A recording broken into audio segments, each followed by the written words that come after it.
Bon dia, són 2:45 del matí, interrompem la programació habitual de Ràdio Centelles per presentar-vos la gran i esperada exclusiva programa dels Misteris de la Terra. Soc l'Ernest Vilacabra i avui ens hem desplaçat fins a les selves més profundes de la República Democràtica del Congo per conèixer una de les espècies més interessants i intel·ligents del nostre planeta, els bonobos, que a part de ser un grup de música de casa nostra, Centelles, són uns primats realment extraordinaris. Per conèixer millor aquests animals, contem amb la presència de l'expert primatòleg en bonobos, el doctor Sixtí Dorgaz. Bon dia, senyor Dorgaz. Bon dia tinc també vostè. Realment els bonobos són uns éssers d'allò més peculiars i veritablement no se'n té gaire coneixement d'ells. És per això que estic tan il·lusionat de que em feu aquesta entrevista i així molta més gent pugui conèixer sobre aquest tema. Doncs precisament aquesta és la intenció, desentranyar els misteris dels bonobos. Abans de res, però, digui'm, què el va portar a estudiar aquests animals? Doncs és una història ben llarga, però jo us en faré un breu resum.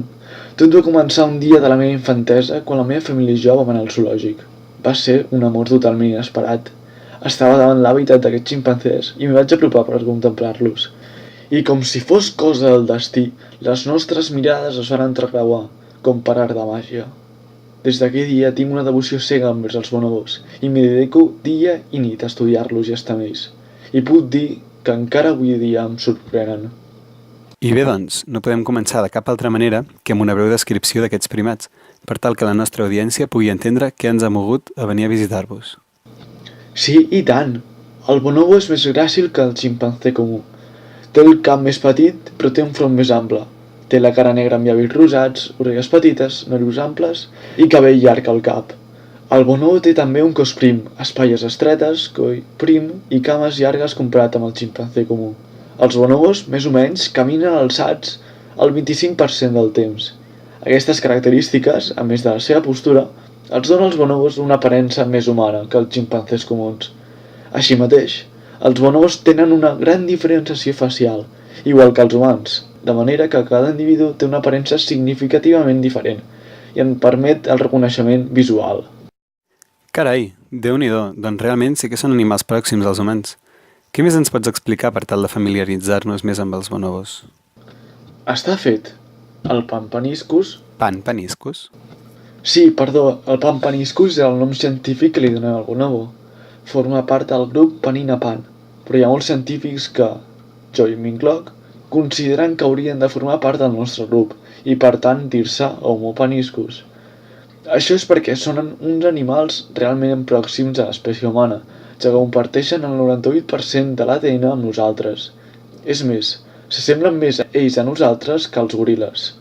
Reprenent la pregunta anterior, m'agradaria dir que el bonobo és capaç de manifestar altruisme, compassió, empatia, amabilitat, paciència i sensibilitat. Les observacions que s'han realitzat han confirmat que els mascles de ximpanzé comú són extraordinàriament hostils cap als mascles externs al grup. Això, però, en els bonobos és a l'inrevés, ja que quan es troben amb uns altres grups solen tenir relacions amistoses. Són considerats herbívors, tot i que de vegades mengen insectes o altres mamífers. A part, una característica que els defineix bastant és que són molt actius sexualment, ja que les relacions tenen un important factor en aquests primats. Ostres, qui ho diria que uns primats poguessin tenir un comportament tan pròxim al nostre i sobretot tan pacífics i sociables? Doncs bé, com ja sabem, és un respectat primatòleg de la comunitat científica i suposem que ha tingut molt contacte amb els seus animals preferits, així que digui'ns, alguna experiència remarcable amb els bonobos?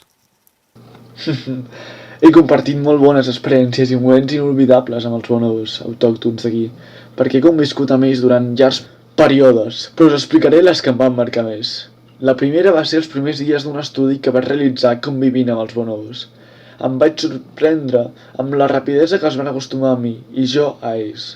Un dia, per exemple, un bonobo em va venir a consolar mentre feia el meu diari d'estudi pensant que estava trist. O un altre, en què vaig ser present en un conflicte entre dos mascles, i una femella va actuar per arreglar el malentès. Són accions com aquestes que demostren la grandiloqüència d'aquesta espècie tan meravellosa. Tinc 1001 històries, però tampoc em vull allargar gaire més. Realment sorprenent. Ara, m'agrada... Ei, m'ha saltat al cap. Sembla que s'estan despertant ja els bonobos. Ja sembles tot un expert. Efectivament, just ara, els bonobos inicien la seva activitat rutinària anant aconseguint menjar i fent vida social. Doncs bé, sembla que ara ja s'estan despertant i va ser hora d'acomiadar-nos i marxar abans de que no els molestem. Ei, abans d'acomiadar-nos, però, m'agradaria conscienciar els oients de Centelles que els bonobos, també coneguts com a pampaniscos, estan en perill d'extinció degut en bona part a les conseqüències de la guerra civil actual. Us animo, doncs, a que doneu diners a ONGs o altres entitats per frenar l'extinció d'aquesta meravellosa espècie. Carai tu, realment és una autèntica tragèdia que uns éssers tan fantàstics puguin estar en risc per culpa nostra. Doncs bé, fins aquí la nostra exclusiva especial de Misteris de la Terra dedicada a aquests simis tan peculiars. Us esperem com cada dia a Ràdio Centelles a l'horari normal, de 2 a 3 del matí. Records des de la selva del Congo.